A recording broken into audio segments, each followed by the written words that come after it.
तो ये है हमारे माइनक्राफ्ट का प्यारा सा जंगल, लेकिन ये जितना प्यारा है उतना ही ज्यादा घना और बहुत सारे ट्रीज, और उन ट्रीज की वजह से दिन में भी एक डेंजरस क्रिएचर से स्पॉन होते हैं। ना कोई विलेज एग्जिस्ट करता है, ना कोई विलेजर, मतलब विलेज वाले भैया।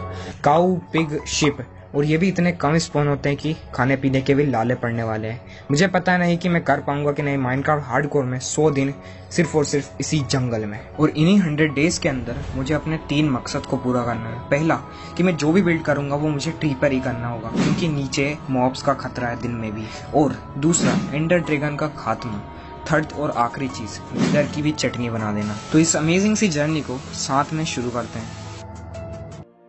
सो hello friends, welcome to this jungle. तो ये था यार हमारा पहला दिन जंगल में, और मुझे नहीं पता भाई उन्होंने मुझे पानी में क्यों स्पॉन कर दिया।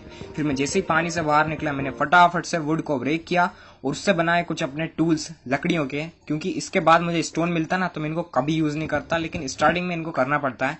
वही मैंने वुड कलेक्ट किया और सामने की तरफ मुझे मिल जाती है ऑस्लॉट, जो कि देखने में तो कैट जैसी थी, लेकिन अगर हम लोग इसको मारेंगे तो कुछ भी नहीं मिलता। इसी के सामने स्टोन था, तो मैंने वहां से थोड़ा सा स्टोन लिया और अपने लकड़ी के टूल्स को अपग्रेड कर दिया स्टोन के टूल्स में। फिर मैं आगे की तरफ बढ़ा तो मुझे एक ऐसी शिप दिखी, मतलब यार जो कुछ ज्यादा ही रेयर थी, और ये पहले दिन में सबसे फनीएस्ट मोमेंट बन गया था मेरा।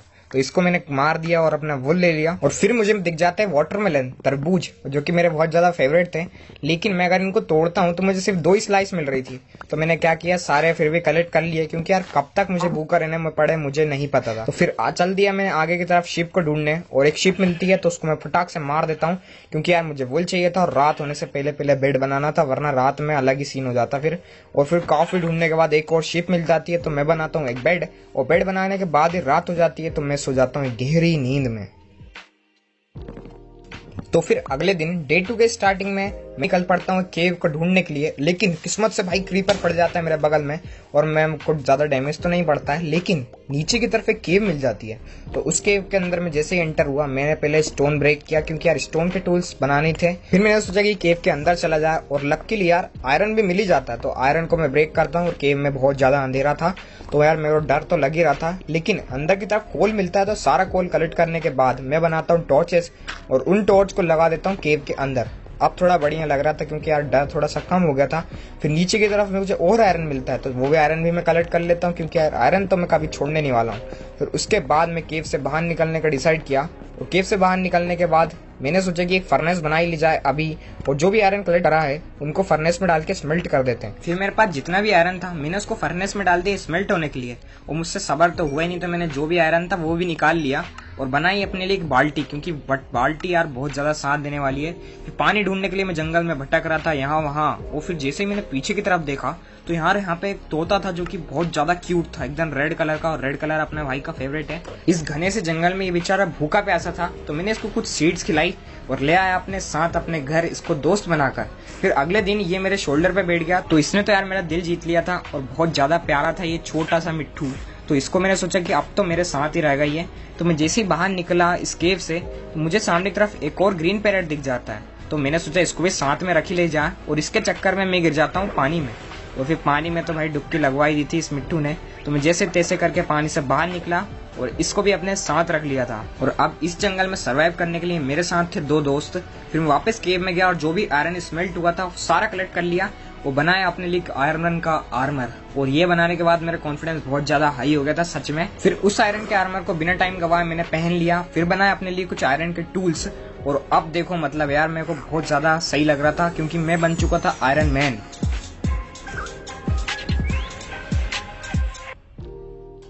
फिर डे 5 पर मैं निकल चल पड़ा था जंगल में, एक ऐसी जगह ढूंढने जहां पर यार मैं अपना ट्री हाउस बहुत सही तरीके से बिल्ड कर पाऊं और जहां से कमाल का नजारा मिले। तो यार इस चक्कर में ना मैं चढ़ गया था एक ट्री के ऊपर, और फिर मैंने यहाँ से बहुत टाइम देखा कि सबसे लार्ज ट्री कौन सा है। फिर कुछ देर देखने के बाद मेरी मेहनत रंग लाई और मुझे मिल गया एक लार्ज सा ट्री, जहाँ पर यार मैं अपने आसानी से ट्री हाउस बिल्ड कर सकता हूँ। तो इस ट्री को ढूंढने में मैंने बहुत ज्यादा टाइम लगा दिया था। तो मैं जैसे इसके पास पहुंचा, मैंने पहले इसके नीचे का एरिया पूरा क्लीन किया, क्योंकि ट्रीज कुछ अच्छी लुक नहीं दे रहे थे। फिर उसके बाद मैंने नीचे से लुक के लिए थोड़े से स्लैब्स लगा दिए ताकि बढ़िया लगे, और इन स्लैब्स को लगाने के बाद लुक तो बढ़िया आ रही थी, लेकिन मेरे पास वुड खत्म हो गया था।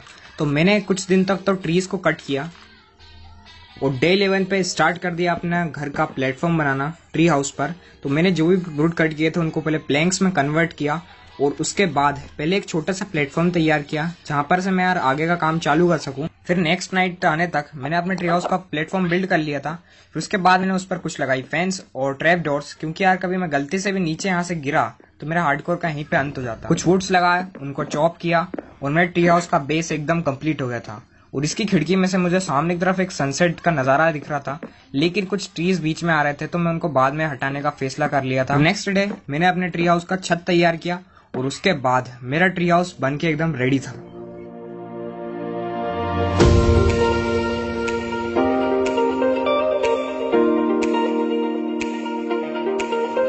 फिर डे 16 पर मैं चला आता हूँ एक केव में, क्योंकि यार मेरे पास कोल और आयरन दोनों की कमी पड़ चुकी थी और मुझे अपने ट्री हाउस को डेकोरेट करना था लैंटर्न से। तो मैं चला आता हूँ इस केव में और यहाँ पर चाहिए था मुझे कोल, जो कि यहाँ पर सीधा सट मिल गया। फिर बिना ज्यादा सोचे समझे मैंने जितना भी कोल मिला सबके सबको माइन कर लिया। फिर मैं वहां से जैसे ही बाहर निकला मुझे मिल जाता है आयरन, और आयरन तो माइन करना ही था क्योंकि यार ये खूब ज्यादा ही यूजफुल है। फिर इसके बाद आयरन मिलते गए और मैं उनको माइन करता गया। फिर कुछ फर्नेस बनाई और उनको डाल दिया था स्मेल्ट करने के लिए, क्योंकि कोल भी मेरे पास था। तो कुछ आयरन से मैंने टूल्स बनाए और फिर से चल पड़ा था केव के अंदर। और लकीली भाई मुझे लैपिस लजुली मिल जाता है, जिससे कि यार मैं बुक को भी इंचेंट कर सकता हूँ। और फिर ये मिलने के बाद तो भाई किस्मत ही खुल गई, क्योंकि उसके बाद मुझे लैपिस लजुली मिलता ही गया और मुझे जितना मिलता गया मैंने कभी मना नहीं किया, इसको जितना मिलता गया सारा माइन कर लिया। उसके बाद मेरे पास टोटल 45 लेपिस हो चुके थे। फिर कुछ गोल्ड मिलने के बाद माइन कर लिया और उसके बाद आ गया मैं सीधा अपने घर। और इस घर पर आने के बाद भाई मैंने बनाई ब्लास्ट फर्नेस, क्योंकि यार ये कुछ ज्यादा ही फास्ट स्मेल्ट करती है चीजों को एज कम्पेयर टू फर्नेस। फिर पटक दिया आयरन को स्मेल्ट होने के लिए और कुछ जल्दी ही आयरन स्मेल्ट हुआ तो मैंने बनाई कुछ लैंटर्न्स और अपने घर को लाइटनिंग प्रोवाइड करवा दी। फिर एनविल बनाकर रख दिया और काफी ज्यादा मेहनत करने के बाद मैं सो गया, क्योंकि यार बिना आराम किए कुछ काम कैसे कर सकते हैं। डे 24 पर मुझे याद आया कि मैं तो जंगल में हूँ और यहाँ पर पांडास तो होंगे ही। तो फिर मैंने सोचा कि पांडास को क्यों ना अपने घर लेके आ जाए। फिर मैंने एक प्लेटफॉर्म बिल्ड किया, उसको चारों तरफ मैंने सारी जगह पर फेंस लगा दी उसी वुड की, और नाइट भी हो ही चुकी थी तो मैंने फटाफट से सारी जगह पर फेंस लगा के उसे कंप्लीट किया। और फिर जंगल में यहाँ वहाँ भटकने के बाद काफी ज्यादा मुझे मिल चुकी थी बेम्बू वाली बायोम। तो इसको मिलने के बाद तो मैं एक टाइम पर बहुत ज्यादा खुश हुआ, लेकिन फिर फटाफट से मैंने एक्स निकाली और जितना भी बेम्बू मुझे यहाँ पर दिख रहा था उनमें से कुछ को कलेक्ट कर लिया, क्योंकि एक बारी में बहुत सारा बेम्बू मिल जा रहा था। तो मैंने यहाँ से कलेक्ट करते हुए निकल ही रहा था कि मुझे मिल जाता है पांडा। और इसको देखकर भाई जो सुकून मिला ना बहुत बहुत सही था, क्योंकि यार मैंने ढूंढने के बाद नहीं मिला और यहाँ पर आते से ही मिल गया। तो मैंने बेम्बू निकाला और ये पांडा इतना फास्ट था कि मैं जैसे जैसे इसको पीछे ले जा रहा था ये मेरे पीछे पीछे आ रहा था।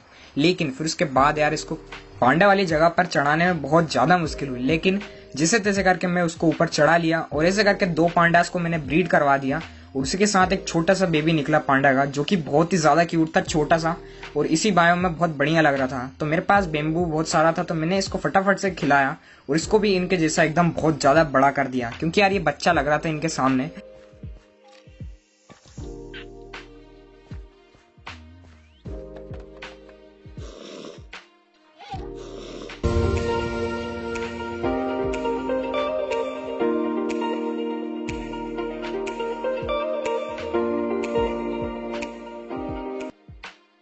फिर डे 29 पर मैं आ जाता हूँ एक केव में डायमंड की खोज में। और डायमंड की खोज से पहले मुझे शुरुआत होती है लावा से। तो भाई लावा से तो मैं जैसे तैसे बचा और फिर स्टार्ट कर दी मैंने अपनी स्ट्रिप माइनिंग को। बहुत दिन तक माइनिंग करता रहा। उसके बाद भी मुझे डायमंड्स नहीं मिले, मतलब यार बहुत ज्यादा किस्मत फूटी हुई थी मेरी, क्या पता क्यों नहीं मिले। फिर मैंने कुछ आयरन के टूल्स भी बनाए। फिर उसके बाद पहली बार मुझे किसी केव में एमरल्ड मिला तो मैंने इसको एमरल्ड को तो उठा लिया भैया फटाफट से, क्योंकि यार बहुत सही था। और माइनिंग कुछ ज्यादा ही बड़ी हो चुकी थी तब भी मुझे डायमंड्स नहीं मिले। फिर कुछ लेपिस मिले तो मैंने सोचा इनको भी माइन कर लिया जाए। फिर जैसे मैंने लेपिस को कलेक्ट किया उसके बाद भाई मुझे एक डायमंड का और दिखा। फिर मैंने सारी जगह उसकी आइट साइड की क्लीन की और जितना भी डायमंड्स मुझे मिला मैंने कलेक्ट किया। फिर मुझे बाद में पता चला कि मुझे 4 डायमंड्स मिल चुके थे। तो यार मतलब काफी ज्यादा खुशी हो गई थी, क्योंकि यार इतने दिन के बाद डायमंड मिले। फिर उसके बाद तो भाई एक डायमंड और फिर से मिल गई और इस बार मुझे डायमंड्स मिले थे टोटल 4, मतलब 4 करके 2 बार मिल चुके थे 8 डायमंड्स। फिर उसके बाद डायमंड्स मिलते गए और मैं कलेक्ट करता गया, बहुत दूर दूर के गैप पे मिलते गए भाई। मतलब यार बहुत ज्यादा माइनिंग करनी पड़ी इसके लिए। और भाई एक बार में तो मुझे 9 डायमंड्स मिल गए थे, पहली बार 9 डायमंड एक साथ मिले। फिर उसके बाद कहीं पर वाटर में भी डायमंड से तो मैं वाटर का भी कलेक्ट किया। फिर उसके बाद 4 दिन की माइनिंग में मुझे मिल चुके थे 34 डायमंड्स। तो मैंने भाई फटाफट से ज्यादा टाइम वेस्ट ना करते हुए डायमंड का एक आर्मर बना लिया। और इसको बनाने के बाद तो भाई खुशी मतलब मजा ही आ गया यार इसको बनाने के बाद। फिर मैंने एक पिकेक्स भी बनाई और एक डायमंड की स्वॉर्ड भी बनाई और मेरे पास बच चुके थे अब 5 डायमंड्स। और अब देखो भाई मेरा डायमंड का सेट रेडी था।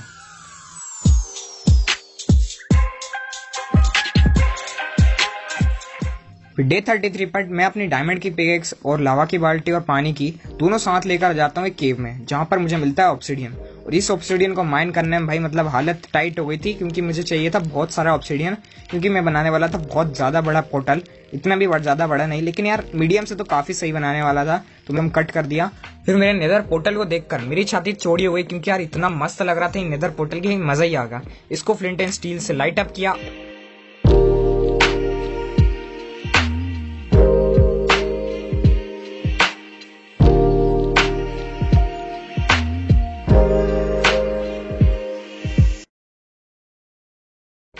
फिर मैं चला आता हूँ नेदर में, और नेदर में आने के बाद में मैं स्पॉन होता हूँ रेड वाली बायोम में। और इस बायोम में तो आपको पता ही है, पिगलिन्स ने अगर गोल्ड हेलमेट नहीं देखा तो वही अपना खेल खत्म कर देंगे। तो मैंने गोल्ड हेलमेट भी साथ में लेकर आया था। कहीं पर मैं जला, और फिर उसके बाद 3 दिन तक लगातार ढूंढने के बाद मुझे भी दिखता है नेदर फोर्ट्रेस। लेकिन उसके पास जाने के लिए मैंने बनाई ये क्रिम्सन की फिशिंग रॉड। फिर स्टार्टर की सवारी करके इस धधकते हुए लावा के समुंदर को मैं पार करके सीधा एंटर कर जाता हूँ नेदर फोर्ट्रेस के अंदर। और उसमें पहुंचने के बाद ही भाई सामने की तरफ ही मुझे मिल जाता है एक ब्लेज। फिर इसका काम तमाम करके मुझे मिल जाती है एक ब्लेज रोड।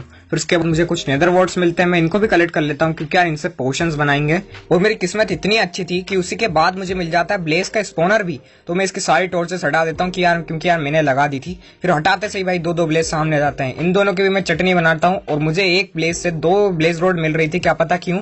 फिर मैं इस वाली बायोम में आकर कुछ स्लैब्स लगाता हूँ और एंडरमैन को मार के एंडर पल्स कलेक्ट करता हूँ। और यहाँ पर भाई सच में बहुत ज्यादा एंडरमैन स्पॉन होते हैं, तो सबको मार मार के मैंने बहुत सारे एंडर पल्स कलेक्ट किए। फिर ब्लेज पाउडर और एंडर पल्स को यूज करके मैंने बना ली थी आई ऑफ एंडर। अब मुझे ढूंढना था स्ट्रॉन्ग होल्ड, क्योंकि यार उसके अंदर होती है लाइब्रेरी, और लाइब्रेरी से मैं बुक शेल्फ कलेक्ट करके अपना एक इंचेंटिंग रूम बनाना चाहता था। तो मैंने यार स्ट्रॉन्ग होल्ड को वही फाइंड करना बेटर समझा। फिर बहुत दिन तक ढूंढने के बाद मैं बहुत ज्यादा दूर हो जाता हूँ अपने घर से, लेकिन मुझे मिल जाता है फाइनली स्ट्रॉन्ग होल्ड। तो यहाँ पर था सामने की तरफ कद्दू की तरफ, तो कद्दू पे तो था ही नहीं, तो मैंने फिर एंडर पल्स को देखी तो यहाँ पर था। तो यहाँ पर मैंने डिग किया और पहुंच गया स्ट्रॉन्ग होल्ड के अंदर। यहाँ पर अंधेरा था तो कुछ टॉर्चेस लगाई, और उसके बाद मैंने सोचा कि भाई यार लाइब्रेरी कहाँ पर हो सकती है। तो यार मैंने ढूंढना स्टार्ट कर दिया, क्योंकि यार लाइब्रेरी कोई मेरे को ज्यादा इंपॉर्टेंट थी। और इस भूल भुलैया में इतना ज्यादा भटकने के बाद मुझे मिल जाती है लाइब्रेरी। तो इन मकड़ियों के जाले को साफ करके मैं पहुंचता हूँ लाइब्रेरी के अंदर, और मुझे मिल जाती है यहाँ पर चेस्ट, जिसके अंदर थी भाई 2 इंचेंटेड बुक। और इसके अंदर तो यार मतलब सील टच और शार्पनेस एक ही साथ दे दिया था। इसकी तो खुशी भी थी और गम भी था, क्योंकि यार दोनों एक साथ लग नहीं सकते। फिर मुझे सारी की सारी लाइब्रेरी को ब्रेक किया, और सारी की सारी जितनी भी बुक्स थी भाई सबको कलेक्ट कर लिया। और मेरे पास हो चुकी थी टोटल 9 स्टैक बुक्स की। तो सारी की सारी को जमाया अपनी चेस्ट में। फिर एक प्लेटफॉर्म तैयार किया अपने इंचेंटिंग रूम को बनाने के लिए, लेकिन इस बार थोड़ा डिजाइन मेरे को हटके बनाना था, क्योंकि यार हर बार एक ही एक वुड को यूज करके मैं भी पक गया था वही डिजाइन से। तो फिर इस बार मैंने स्टोन ब्रिक्स यूज किए, और फिर कुछ लेंटन्स लगाने के बाद मेरा इंचेंटिंग रूम बिल्कुल तैयार हो गया था।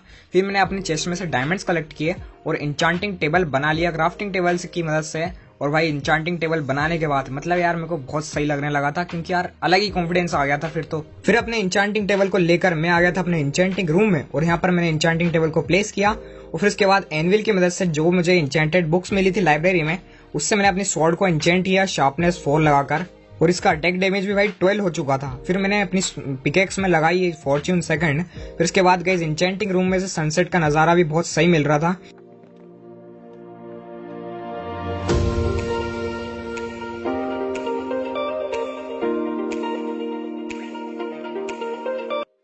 लेकिन मेरे पास एक्सपी की कमी हो चुकी थी, तो मैंने एक केव में एक स्पॉनर देखा था, तो मैं वहां पर जा ही रहा था। तो मुझे भाई रास्ते में एक माइनशाफ्ट भी मिली जाती है, जिसको मैंने लूटा ही नहीं था। तो इसके अंदर लूटने के बाद मुझे कुछ ग्लोबेरीज मिलती हैं और एक गोल्डन एप्पल भी मिल जाता है। फिर मैं आगे की तरफ गया और मुझे यहाँ पर टॉर्चेस लगाई हुई थी ऑब्वियसली, क्योंकि यार मुझे स्पॉनर मिल चुका था। फिर मैं स्पॉनर के पास गया और वहां पर की मैंने चेस्ट दोनों लूटी ही नहीं थी। तो पहली चेस्ट के अंदर तो भाई डायमंड का हॉर्स आर्मर मिल जाता है, तो मैं इसको भी कलेक्ट कर लेता हूँ। गोल्ड का मिलता है तो गोल्ड का भी कलेक्ट कर लेता हूँ स्ट्रिंग्स के साथ, और ये जितनी भी हड्डी होती है इनको भी कलेक्ट कर लेता हूँ, मतलब कुछ भी नहीं छोड़ा मैंने। फिर उसके बाद जो सेकंड चेस्ट होती है इसके अंदर फिर से एक गोल्डन एप्पल होता है। तो यार मतलब मेरा तो भाग्य खुल गया था 2 गोल्डन एप्पल देखकर। और इसके अंदर एक म्यूजिक डिस्क भी थी, तो इसको तो मैंने म्यूजिक डिस्क को भी ले लिया, क्योंकि यार अपने पेरेंट्स को डांस जो करवाना था। फिर स्पॉनर के ऊपर की कुछ टॉर्चेस हटाकर मैंने स्पॉनर को चालू कर दिया था और इससे एक सिंपल और बेसिक सा एक्सपी फार्म बना लिया था, जिससे यार मुझे थोड़ी थोड़ी एक्सपी तो मिल ही रही थी। फिर बहुत दिन तक इस स्केलेटन की हड्डियों का कचुम्बर बना बनाकर मैंने एक्सपी कर ली थी 52 और उसके बाद भी मैंने इनको नहीं छोड़ा, उसके बाद भी मारा। फिर उसके बाद मैं आ जाता हूँ अपने ट्री हाउस पर और ट्री हाउस पर आने के बाद एक ज्यूक बॉक्स बनाकर उसमें सीडी डाल के इन पैरट्स का डांस देख के दिल खुश हो गया यार। मतलब कितना सही कर रहे थे ये लोग डांस और मजा आ गया इनको देख के बिल्कुल। और गाइज मुझे इन 100 डेज को बनाने में बहुत ज्यादा मजा आया और मैं चाहता हूँ कि 100 डेज को 200 डेज तक भी करा जाए। तो आप अगर इस वीडियो पे 1 के लाइक्स करवा दोगे, जो कि नहीं हो पाएगा, लेकिन अगर फिर भी हो जाते हैं तो मैं 100 डेज से 200 डेज की वीडियो भी बनाऊंगा। फिर डे 80 पर मेरे पास जितने भी टूल्स थे और आर्मर था उन सभी को मैंने इंचेंट कर लिया था हाई लेवल के इंचेंटमेंट्स लगाकर, क्योंकि यार इस बार एंडर ड्रैगन को निपटा ही देना था पूरा। तो फिर मैंने सारे को इंचेंट किया और कुछ पोशंस भी तैयार कर लिए थे, क्योंकि एंडर ड्रैगन की खात्मा होने ही वाला था।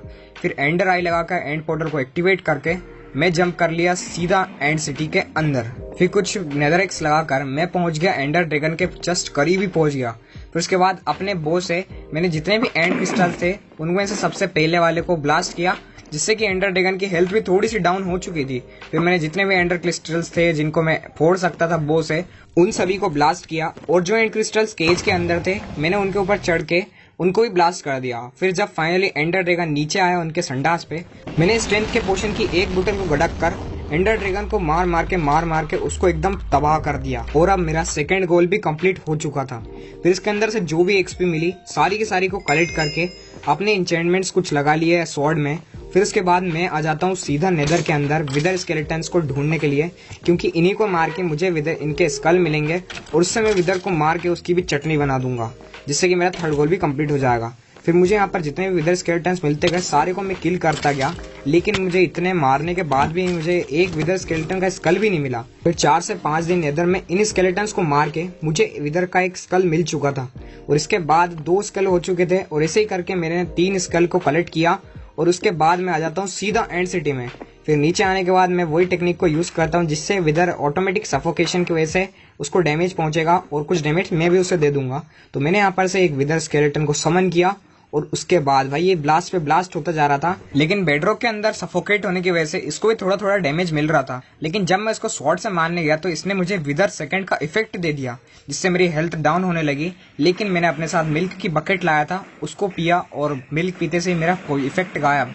फिर मैं अंदर गया और इसको बहुत थोड़ी सी दूर से मैंने इसको डैमेज देना चालू कर दिया और क्योंकि यार अपने पास शार्पनेस 4 की स्वॉर्ड थी तो इससे इसको तगड़ा डैमेज पड़ा और फाइनली गाइज मैंने विदर को भी मार दिया मेरे सामने। वो बिल्कुल तबाह हो गया और इसको किल करने के बाद मेरे सारे गोल्स कंप्लीट हो चुके थे। इसको किल करने के बाद यहाँ पर मुझे मिल जाते हैं 2 विदर के रोज और एक नेदर स्टार, और ऐसे करके मैंने अपने 100 डेज को कंप्लीट किया। और नेक्स्ट 200 डेज के लिए मेरे पास इतनी ज्यादा इंटरेस्टिंग चीजें हैं, जिससे बहुत सारे फार्म्स बनाने वाला है और बहुत बड़ा हम लोग ट्री हाउस करने वाले हैं। तो आप इस वीडियो पर 1 के लाइक्स जल्दी से करवाओ और न्यू वीडियो में मैं आपको वापस मिलता हूँ इसी जंगल में।